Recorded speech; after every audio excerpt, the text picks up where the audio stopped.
And we're live. First of another double shot Thursday. Larry taking on Bruin tough guy Kevin Marquardt from the Garden in 1987, February of 87. Larry, a good quick move pulling Marquardt's jersey off. Negated our movements. How about that? Marquardt was a tough guy, but Larry held his own. He fought that game. He fought George McPhee. That wasn't a very good fight, but still wasn't happy. He took on McPhee first. Yep. Typical Ranger Bruin brouhaha, but another classic. So you know that Nevin Marquardt is like a Harvard graduate, and don't quote me on that. The guy's, I think he's doing stockbroking or finance or some chartered financial planner in Beantown. He was a bright guy, but a tough guy. Yeah. Oh, he fought everybody. A double shot. Ooh, look at this now. Next, Lawrence wearing the Canucks A. Taking on goon John Kordic. Wow. 1989, Vancouver. Look at this here. Left, Kordic left. Look at Larry with the right.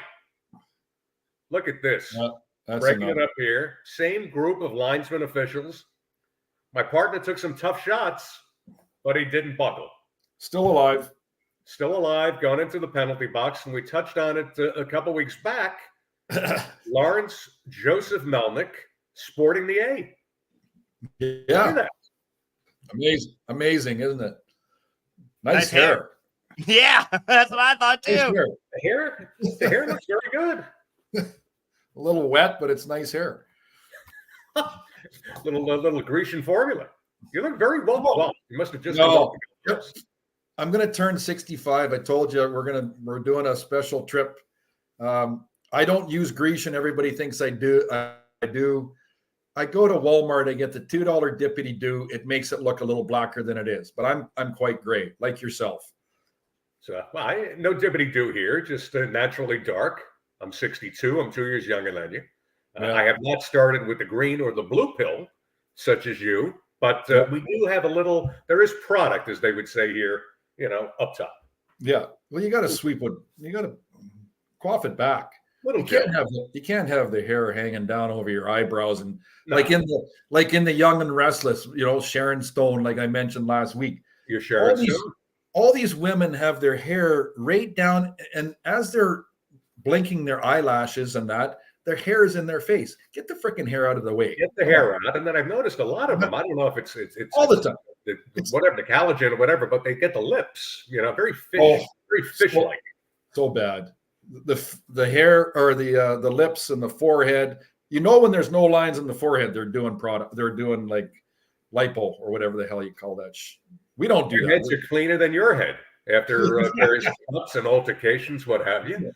Can't believe it, guys, but episode 7, the Larrys, Larry P, Larry Herb Melnick, and we heard some wonderful, wonderful news tonight. The one and only Clinton Jessica Biel's brother is going to be a brand new homeowner. Well, possibly. We're fingers crossed, man. Like a lot of things obviously need to fall in line, but we did offer something and they did accept, and we're just moving from there. Well, good luck. If you need a little bridge loan, Larry Melnick's the guy. Yeah. No, we talked. Nice purple shirt, Larry. Marty T is the new roving reporter now. He's like right into this like Flint. Oh, yeah, he replaced Bazzano. Yeah, I don't know where Richard went. I don't know where he is, but Marty T, the reporter, with his big redneck truck. Yeah, exactly. No, I don't even know what he drives. Well, he was at Woodstock, so he probably drives a van. Well, who was the one who picked you up in that truck last week? Oh, that was another guy. That's a California. He's a guy from North Vancouver, half an hour from me, but he's gone down to down by Sacramento for the next couple of minutes. He's mining gold. 64 years old, and he's mining gold. He goes and blows shit up. I'm serious. It's a true story. And he's going to take a company public because he thinks he's got a gold mine. Oh, he's a wacko. He's a Mark M. I won't say anything more. Money guy. So I wanted you guys to know the Honda Ridgeline from Marty T. I did a little housekeeping earlier today. Clint and I are always engaged in the analytics. We've got viewers in South Africa, the United Kingdom, Australia, 75, 80% United States. The Canadian audience is growing, but we have officially, gentlemen, passed 5,000 views in the history of the Larry's podcast. So that's wonderful. Please go out, everybody, like, follow, us. I want to do a special shout out to some of the newbies who have just jumped on the bandwagon. Vinny Scudo, Eric Brandon, Joe Griffin, Frank Ruffolo, Frank Rupolo, a.k.a. Big Frank, Skip Kelly, Mike Perry, Michael Alexander, Gino Reyes, Faith Lang, the sister of the great Michael Dennis Lang, Nikki Tabine Zich, Paula Jones, the Paula Jones, Billy Anderson, former WWE great, James Kokulak, Jeff Prom, all new to the show. And as always, big thanks to Tony Long, Bill Contratiak, or as Larry would fuck up the name. Yeah. Nolan and the rest of the other folks who have just Contratiak. Okay, so Contratiak. So, and another shout out to a guy from New Jersey, Willie Nashin. Bill Nashin, your childhood friend. So Willie sends out, and you responded to that today. He sends out me, instead of carrying the Stanley Cup, I got a big, huge Pabst Blue Ribbon. No. And I'm carrying it. Yeah. So, but today, unfortunately, I didn't have a Pabst, but I'm having a Miller Genuine High Life. Now, here is something you can't get on the golf course. You can't get in Vancouver. You can't get in British Columbia. But coming home from the iHeart Studios today, I was able to pick up a case at my local ABC Crown and Spirits. And one case, we can't get it here. We have to special order that. It's Canada is so dumb. Anyway, want me to ship you some Labatt's Blue, pal?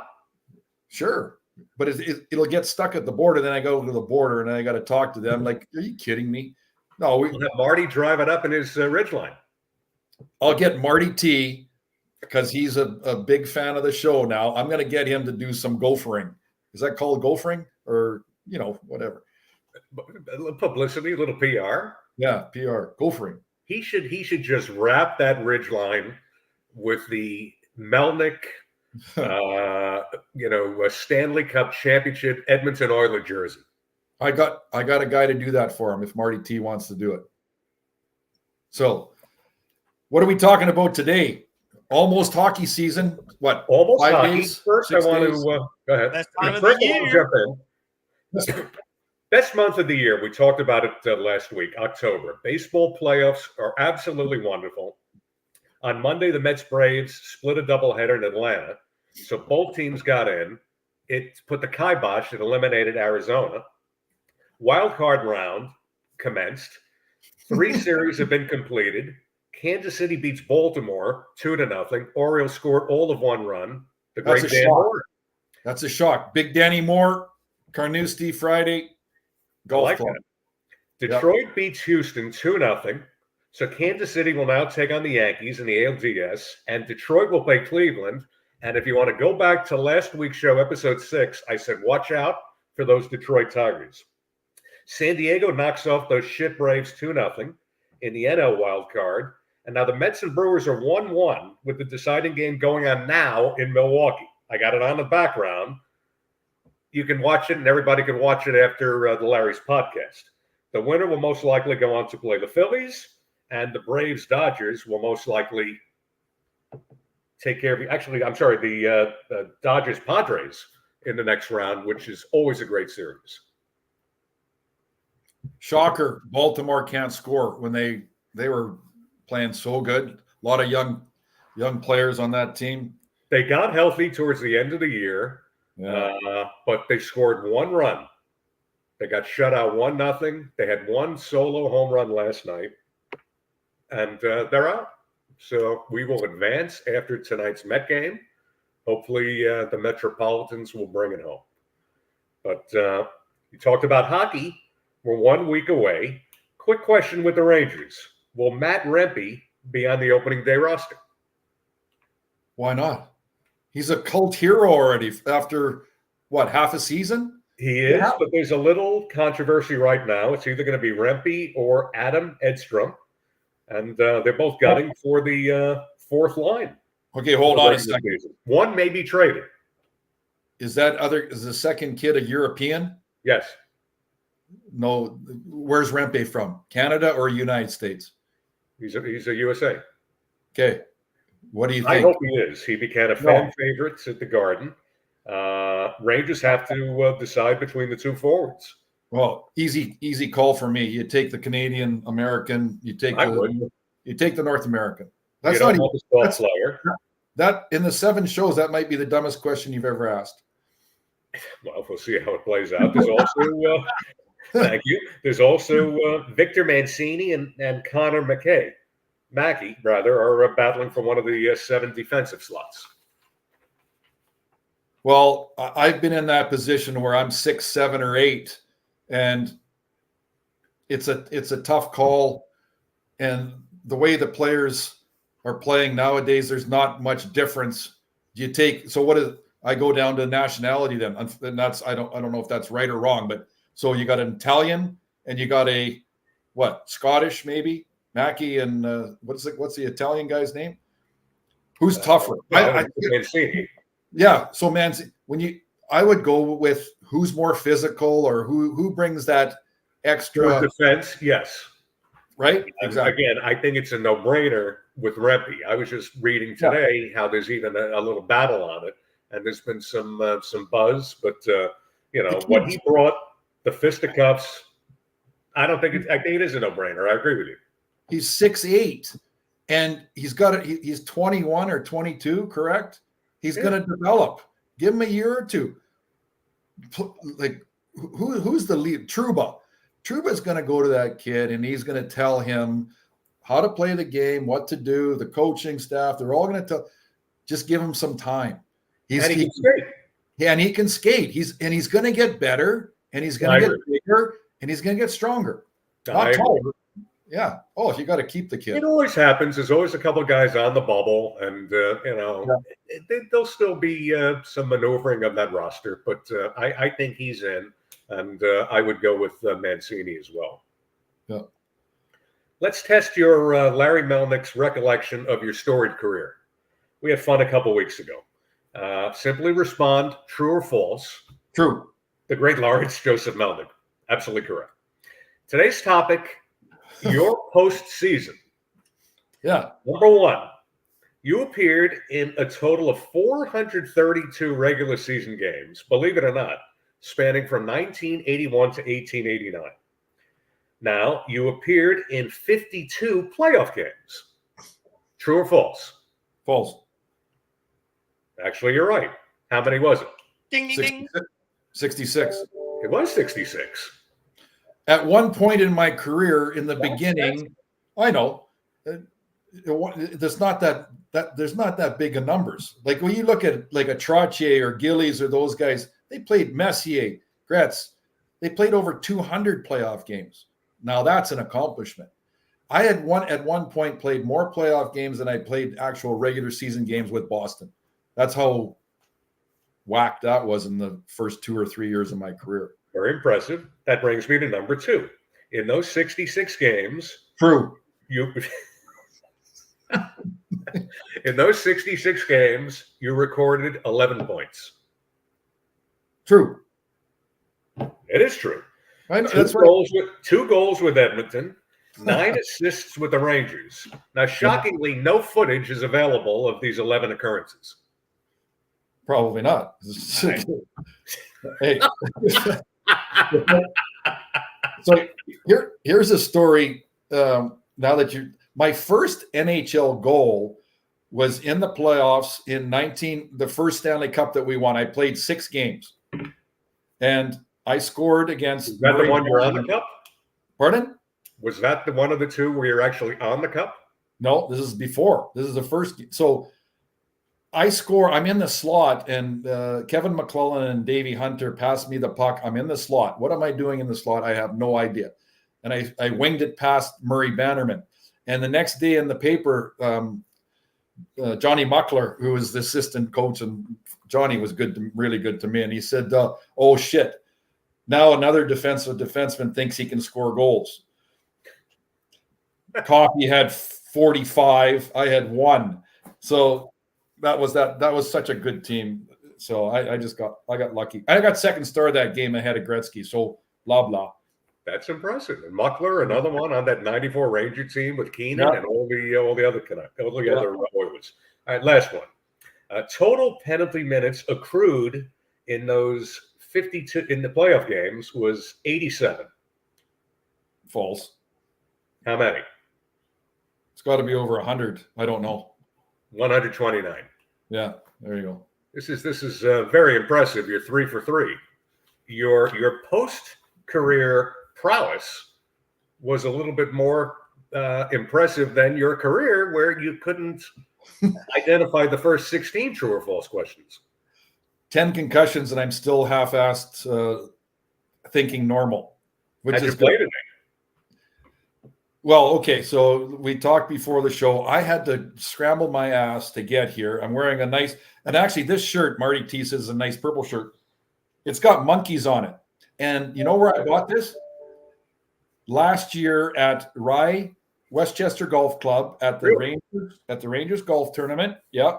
Eddie Johnston and I went into the the clubhouse, and I bought probably $300 worth of clothes from there, and I'm wearing it today. I like that shirt. Yeah. So Rye, New York. Love New York. I thought it was Royal Bank of Canada. No, what?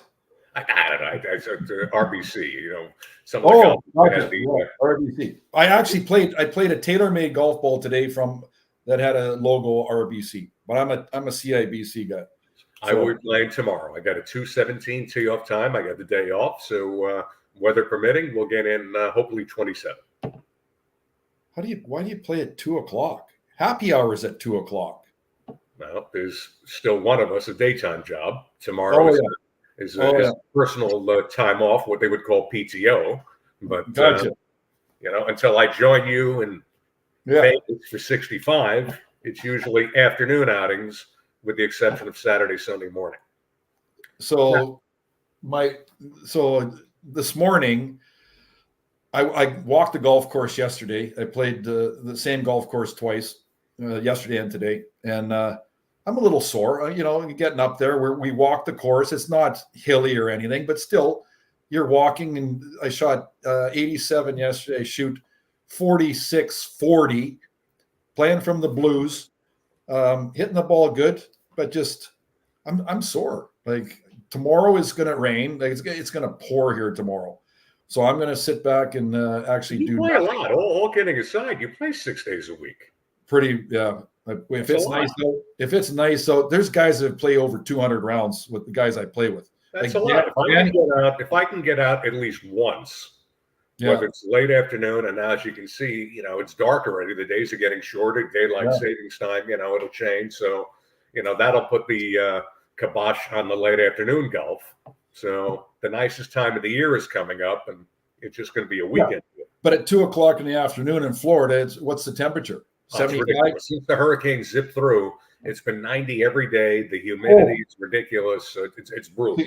We're 68 degrees, so it was nice. I'm in shorts. I'm in a golf shirt, but no, I like when it's hot. Then you just drip sweat. Then I don't like that. The club, the club slips out of your hand. Lawrence, suck it up. Like a volcano, Lawrence, but on 18 today, I lost my mind a little bit. It slipped out of my hand about 40 yards, but I still parked the hole. Broken shaft? No. I've learned to throw it sideways, so it skips off the grass. Yeah, and it just, like a one-timer. Yeah, exactly. Now, interesting. I tried to reach out to you this week, and Rochelle picked up the phone. Yes. So on a lighter note, I called Larry earlier this week. The beautiful Rochelle picked up the phone. And I asked her, how does she put up with you? And she told me that the secret to making your marriage work, 2 times a week, you go to a nice restaurant, a little wine, beer, few cocktails, and great food. She goes on Tuesday, you go on Friday. Absolutely. And we have separate beds as well. You have to have separate beds. Come on. It's like the 60s. Remember Dick Van Dyke, they had separate bedroom or separate beds. Lucy and Ricky had the separate bed. It's the greatest thing. Rob and Laura Petrie, now separate bed in same room? No, at a hotel, yes. Okay, but no. She has her own room. I got my own. Hey, Clint, Jessica's brother. What are you laughing? No, this is true. So you have your own bed, you're in your own room? Could you imagine if they did have like two beds in the same room? Like, I don't know. That would be. Clint, I envision one of those ridiculous water beds that you would see back in the day at Mount Airy Lodge. And I'm sure Lawrence has the mirror up top, the heart-shaped water bed. It's probably dark paneling. Larry takes out his ring. He's got his robe on. He's walking around. He's got the gel in the hair. Women don't mind the mirrors on the ceiling. I don't know if I've on the other show with my ex-defense partner, the fucking jabroni that's ghosted me for a year. Oh, anyway, number 2. We saw him in the highlight last week. Number 2 has ghosted me. And anyways, so now let me just say, Kotze is not a fan. No, we're gonna get caught. We're gonna get all this. It's bubbling. But he's not a fan of the jabroni. I know. We've talked about it. It's gonna come to a head. We're gonna get a bunch. We're gonna figure out what the problem is. Anyways, so I didn't say I don't think I've said it on this show, but I said it on the previous show. Phil Esposito was the best. Like, he's such a good guy. He is the way, like, you see him on TV, you see him speaks his mind. So All-Star break I'm playing in New York. It's 1986. We have 5 days off, and Atlantic City from New York is what, an hour and a half, 2 hours, whatever it was. I said, Phil, do you have any contacts at Atlantic City? He said, Larry, I got contacts everywhere in the world. What do you want? I said, well, my girlfriend and I would like to go to Atlantic City. I like to gamble, and we'll have a few beers. And so we would go there for 3 days. He said, here's the name of the guy, Italian guy, of course, right? Shocking. Yeah, shocking.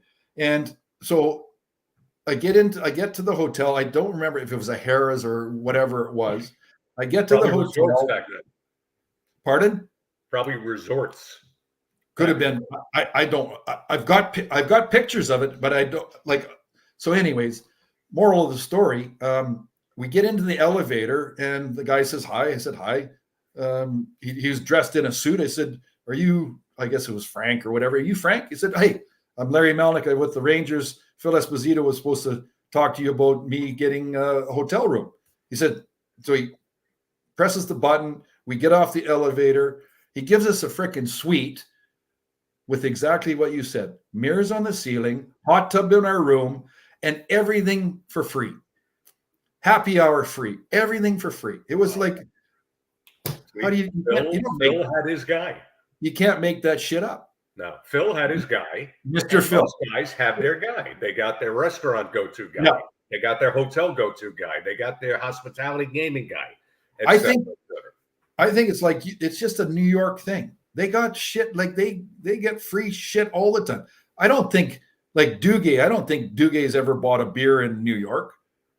Bubba, Crash.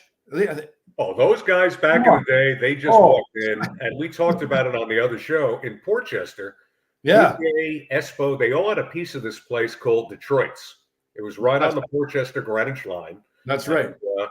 He would bring in all the big rock bands, and it was wonderful. You know, they all had a piece of it. I don't know if Gresh was involved with it or not. And then my favorite was just the Mug Ale House, which just must have closed by the Rye train station. That's where I would go on Thursday nights, like tonight. I'd meet my buddy Eddie Hospodard there, and it was packed with women. And the Rangers would come in. They practiced at Playland, and there was no check. Yeah, well, no, you can't beat the. And I'm sure, Vancouver. I didn't get it like special treatment, but I know like Richie Sutter, the Sutter brothers. I'm sure they got treated very well in Philadelphia. I know Richie, who I fought a few times when he was in Philly and I was in New York. We became good friends, like really good friends. And I know he got a car. They gave him a car for nothing, just for, I never ever asked for any of that, or I wasn't a big enough name to do that. But why not? Like, it's advertising for a car dealership, or I don't know, like appliances, whatever. Guys need. When I was at the Garden 2 weeks ago for ELO, I'm talking to a couple of the security guys that have been there for 30 plus years. So of course I dropped the Larry Melnick name. Maybe I can get a beer or two, whatever. I was almost escorted out. Why would you use my name? Use somebody that's fine. What am I going to say? The jabroni? Yeah. Well, no, Greshner. It was time for the encore. I wanted a traveler, so I reached out deep into the archives, deep into the pocket. I go, Larry Melnick. Big Bubba or Eddie Johnston. They love Eddie in New York. I think he might have owed this guy some money. Yeah. Because he was talking, he was from the Ukraine. And I couldn't understand it, but it was sort of broken English. But it was Melnick and some profanity. And he said, here's the exit. Oh, well. What do you do? We will go and have some fun in New York together. And we'll look at the jabroni. And we'll take the Metro North up to Greenwich. From Grand Central. Yeah. Yeah. 15-minute express. I've done it. The wife and I have done it. It's a great, oh shit. So the other day or last week I mentioned how the hockey players are like these guys are so much more talented than we are, and I said they're as smooth as peeing in the shower. So I went a little further with the peeing part, and I know I'm going way off base, but when we golf and we have a few beers and that, we're peeing all the time, right? So the other day I get in the shower and I have to pee so freaking bad, and I did a little bit of I did some homework and some research, and I asked the guys today. There was 15 of us at a table. I said, "Hey, do you guys pee in the shower?" And what do you think the percentage was? 100. About 98% guys pee in the shower. But so here's the thing. The other 2% are lying. That's right. I agree. I was about to say, man, anybody that says they don't pee in the shower is lying. And Moises Alou, as I said last week, pees on his hand. Yeah. So I don't think women pee in the shower. I really don't. But maybe some do. Let's say 25%. So where I'm going with this one is, so I get into the shower the other day. I had to pee so freaking bad. Yeah. And I get in the shower and I forget all about it. I don't pee. What do you have? A 4 or 5 minute shower? So I get out of the shower and I don't even think I can't. As soon as I put the gel in my hair and I go to wash my hands, oh shit. As soon as you turn the tap on, you have to pee.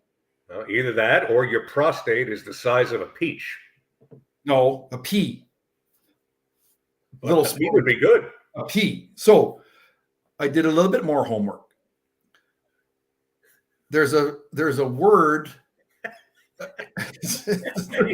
I think you rival Marquand with this intellectual prowess.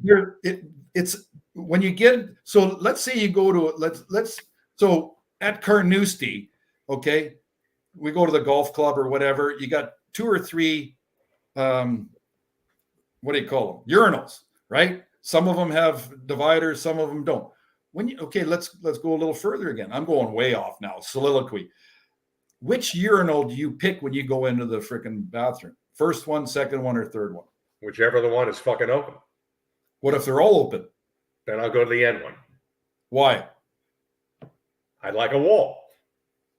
Yeah, and it's probably the less used. The first one's the most used. But so when you go into and this is getting really, why can't guys hit the urinal? Like, is their little Johnny so small that they can't hit the freaking urinal?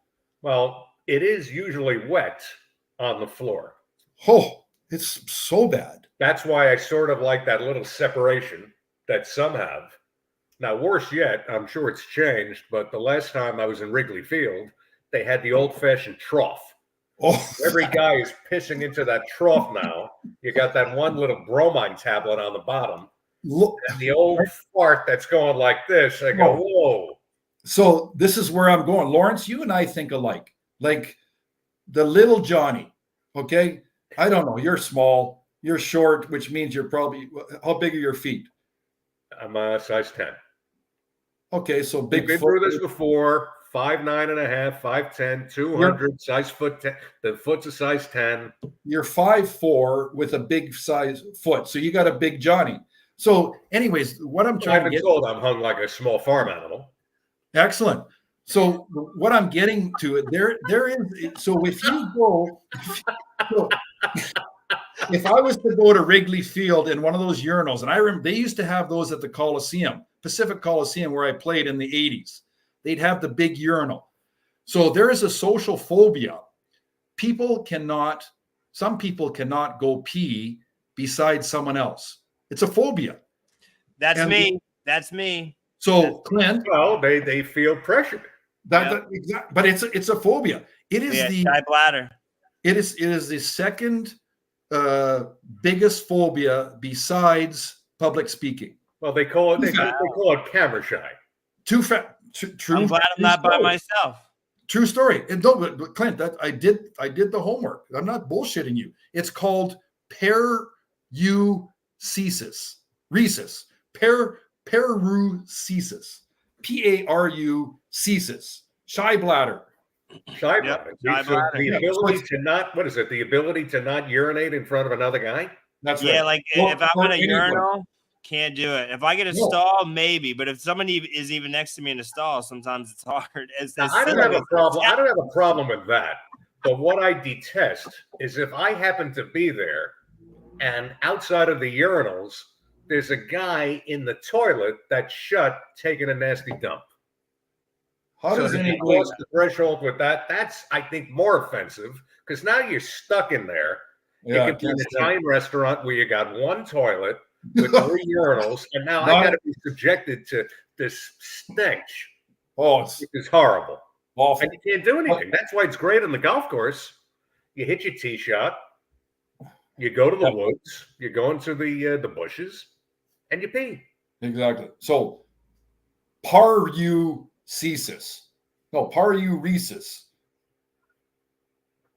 Shy bladder, difficulty peeing in front of people. That's knowledge. But if you have to go, you have to go. And when you get to an advanced state like you, going to be 65, you don't want to pass that men's room if you see it. So let's say you're on a 6-hour flight to Hawaii, and this is what I worry about. And it's just the way we think, right? The lineup is 10 deep because I'm in the exit row. I pay for an exit row, which is row 12 or 13 or 14. And then these freaking high-class clowns up in front row, they have the little stupid curtain. So those 6 people up in first class don't allow us clowns, jabronis, to go into their, which I do anyways, because I'm not going to absolutely barge right to the front of the plane. Exactly. Screw them. So if I can't go pee after 2 hours in the back, I'll go in the bathroom and sometimes you can't pee. So then I got to go back, and then you're also in a very tight configuration. Configuration. You got to hold the wall here, but that's my concern as well. I just came back from New York, so you got to make sure you pee before you board. But if you're going to be drinking throughout, the other nice little tidbits, we're all amongst friends here. If you have to, before you board the flight, use the handicap stall. It's usually nice and cool, and if you need privacy. Or you go to where they change the diapers, the family, the unisex.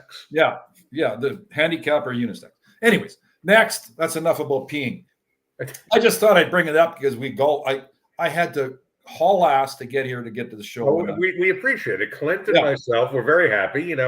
We usually try to do a little pre-show conversation, whatever. Yeah. And I didn't even have to worry about it now. I know it's 7:58 Eastern time, 4:58 on the mountain. Let's see, Marty T. Look, he's got his little comment here, social phobia. See, Marty is the new roving reporter. Holy shit. So Do we have what the puck today or not? Clint, cue it up. Oh, here we go. Well, ladies and gentlemen, we go back now, Madison Square Garden.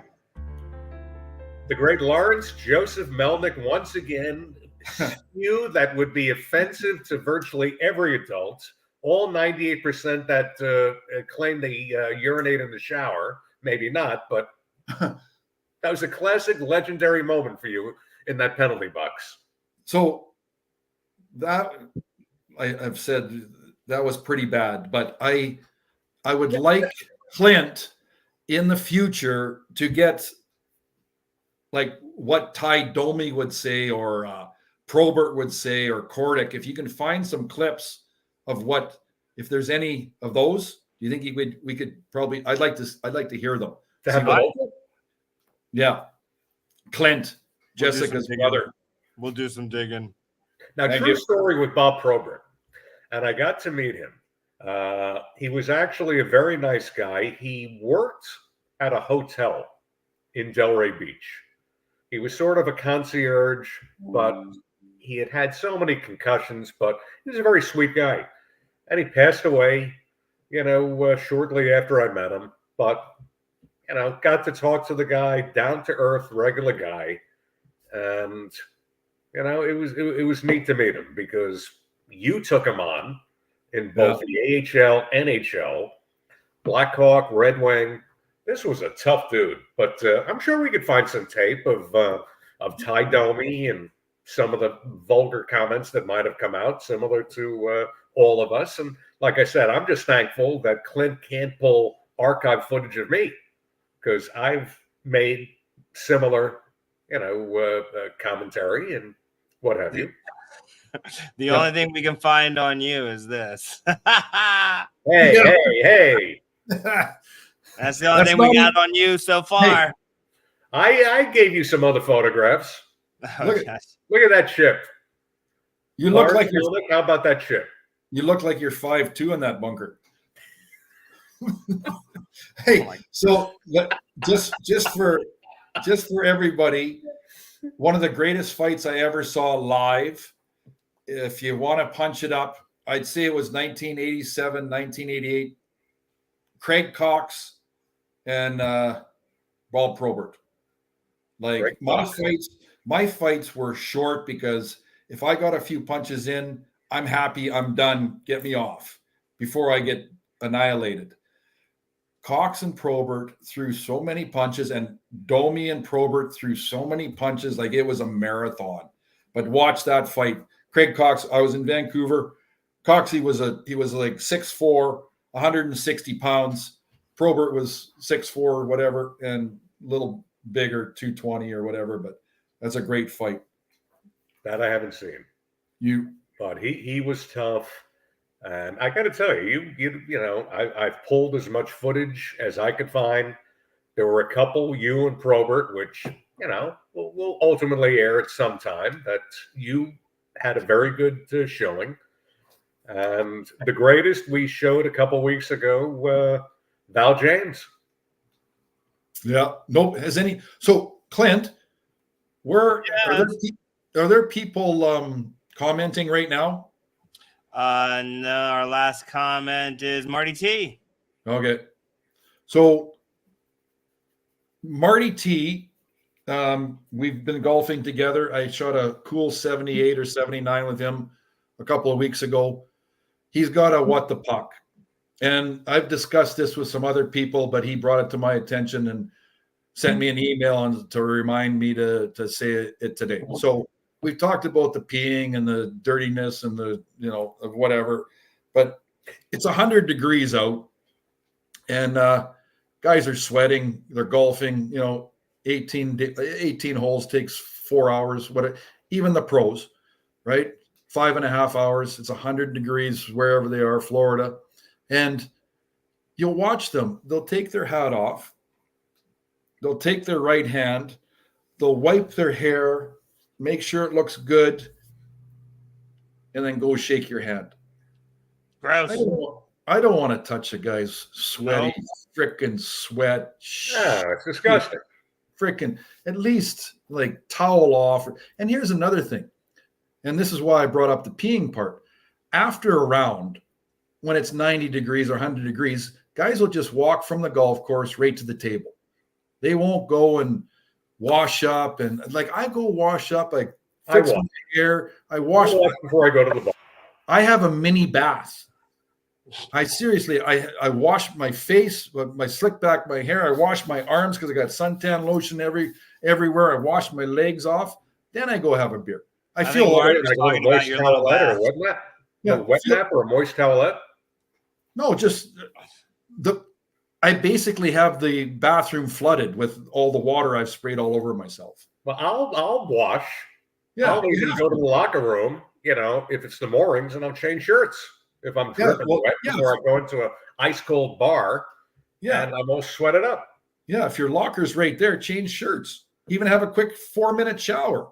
I've done that before. You can wait. The beer's going to be there, right? You don't need to. I agree with you. I don't like the guy who comes in all sweaty.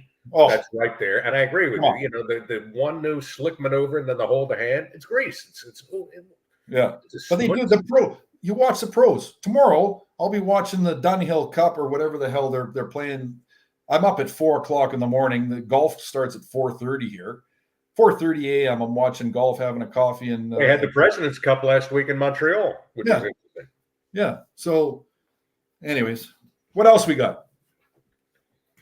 I don't really have a lot of grievances. My one grievance is, I'd like to see some aid to the people in the Florida Panhandle, the mudslides, the water damage, the flooding, everything in Asheville, North Carolina, and et cetera. So I'd like to see whether it's FEMA or whoever get off their butt and help these people. And, something, it's a horrific. And now there's going to be another system developing in the Gulf, which could possibly have a similar route. Hopefully not. There's 2 fish storms in the ocean, but we got another good month of this to go. But let's take care of some of these people. It was horrific and tragic, and Asheville is still underwater. So let's help these people. Could you imagine your place right there or my place right here, like just totally demolished?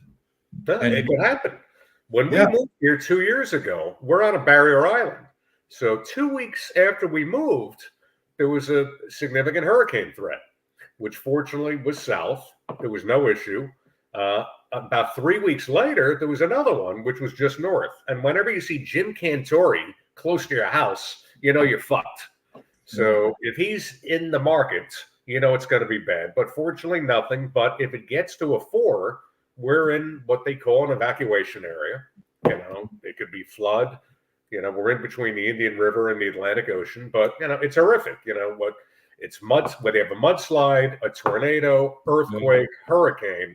In the past, hurricanes, when they come off the Africa coast, you at least have days they projected.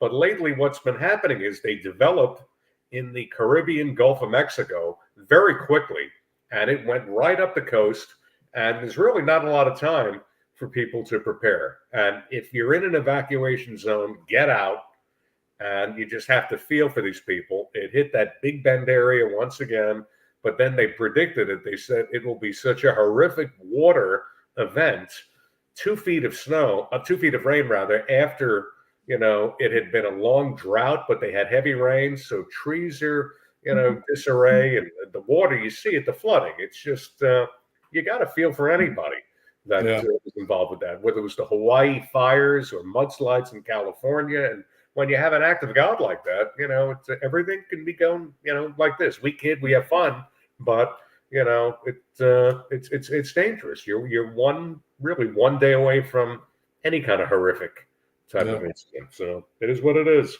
Enjoy the moment. That's right. Drink more, eat more, sleep more. As somebody who was as bright as Mark once said, eat when you're hungry, drink when you're thirsty, sleep when you're tired. A wise man once said. The brilliant Lawrence Melnick. We're going to drink now. And it looks like Clint Jessica Biel, brother, new to be homeowner, is putting the last call. Last call.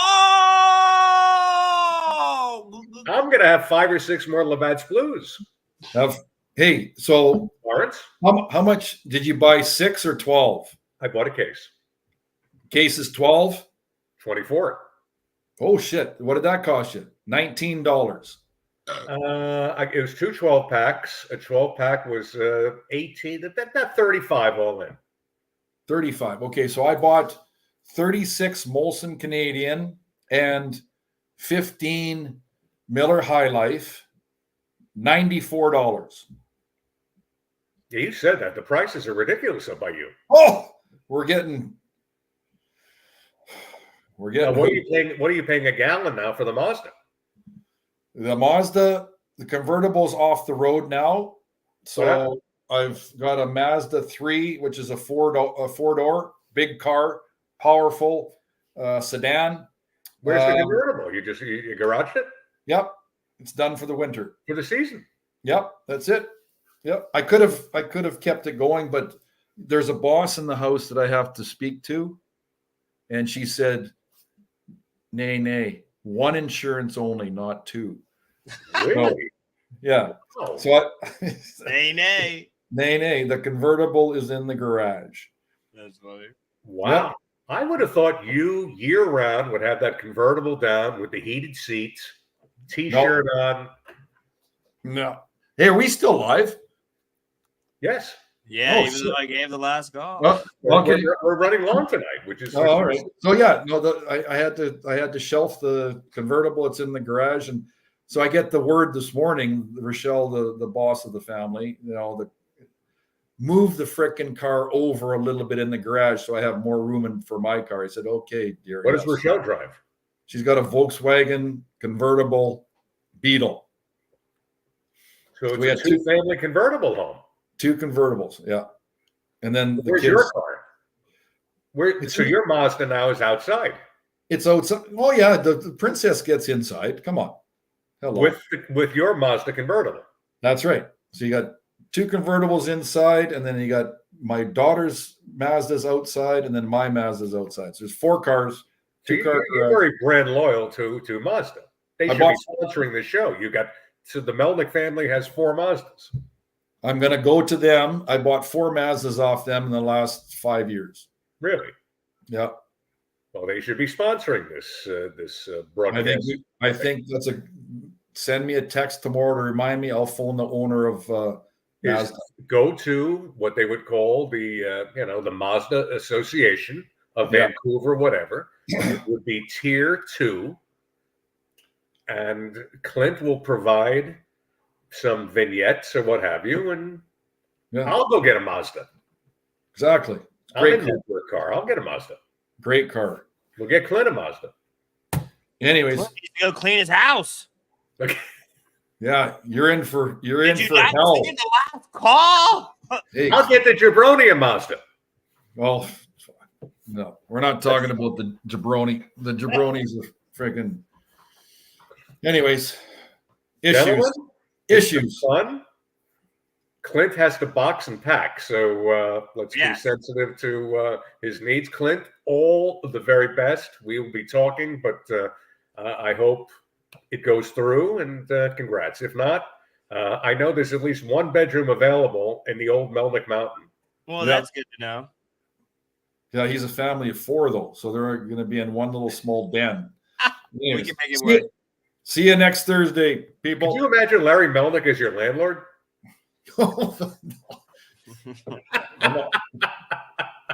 See you, gentlemen. We'll see you next week at 8.